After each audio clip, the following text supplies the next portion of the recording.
Alors, mieux communiquer pour mieux coopérer. La communication non violente, ce qu'on appelle la CNV, a été mise en marche par un psychologue clinicien américain qui s'appelle Marshall Rosenberg et qui s'inspire des mouvements non violents que l'on connaît bien, de personnages comme Gandhi et Martin Luther King. Alors, l'intérêt de cette technique qu'on appelle CNV, donc communication non violente, c'est d'acquérir un savoir-être, de mieux se connaître, être plus clair dans sa façon de s'exprimer pour avoir plus de chances d'être compris, se faire respecter et respecter l'autre, être responsable dans la relation et sortir des jeux de pouvoir, améliorer les qualités des relations et la qualité de vie. Alors le processus, disons, comment ça fonctionne à un moment donné, c'est reconnaître l'importance de ses besoins. On peut faire appel à la pyramide de Maslow qui évoque tous les besoins chez l'être humain. Étudier les pièges de communication, avoir une écoute empathique, être donc plus à même de l'appartenance des besoins de l'autre. Développer une posture de responsabilité et d'engagement. Oser dire pour réduire les non-dits et sortir un peu de la plainte et agir. Alors, il y a des habitudes de langage que beaucoup de gens ont, que je possède aussi. Ce sont les interprétations, les préjugés, les croyances pour envoyer ou revenir en ressassant, les étiquettes, les jugements, les critiques, les reproches.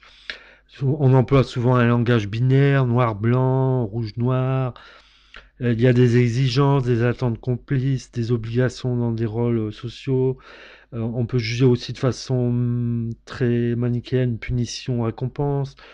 euh, dé- Faire un déni sur la responsabilité de nos actions. Et puis il y a le silence. Alors il y a un processus qui se développe en quatre étapes. Le premier c'est l'observation, donc c'est démêler les faits de nos interprétations. Le deuxième ce sont les sentiments. Donc c'est se centrer sur le ressenti plutôt que sur ce qui est projeté. Le troisième, ce sont donc les besoins. Et le quatrième, c'est faire une demande qui permette d'entrevoir un dialogue. Alors, l'observation, j'ai pas beaucoup pris de notes, mais c'est souvent on juge, on a des expressions un peu tragiques ou on n'arrive pas bien à voir la personne telle qu'elle est vraiment, telle qu'elle ressent. Euh, Dans le sentiment, par contre, chaque sentiment a son besoin.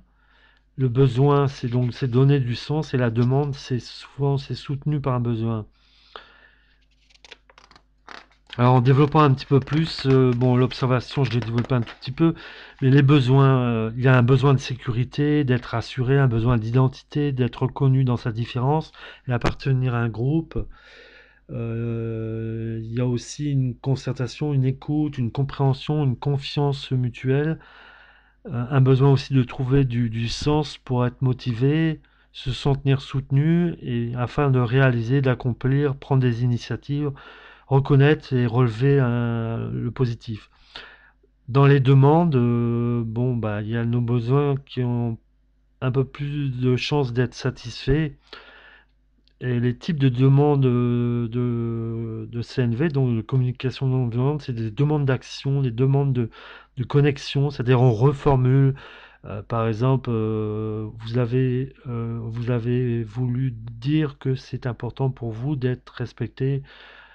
C'est une manière de reformuler un peu la question, et c'est écouter la personne avec empathie, et c'est enfin continuer le dialogue, élaborer ensemble une solution et mettre de côté ses préjugés, vérifier avant de réagir en étant attentif aux non-dits, c'est-à-dire les attitudes, le regard, le visage, la respiration et la façon de la personne dont elle exprime son attitude, c'est-à-dire qu'il y a une congruence, c'est-à-dire une cohérence entre ce qu'elle dit et son attitude. Alors voilà, j'ai développé un tout petit peu, c'est pas très long, mais j'ai développé un petit peu sur ce qu'était CNV, donc communication non violente. Je laisse une adresse email parce que j'ai eu cette conférence il y a 2 ans et j'ai une adresse email, donc c'est www.nvc-europe.org/France. Voilà, à bientôt.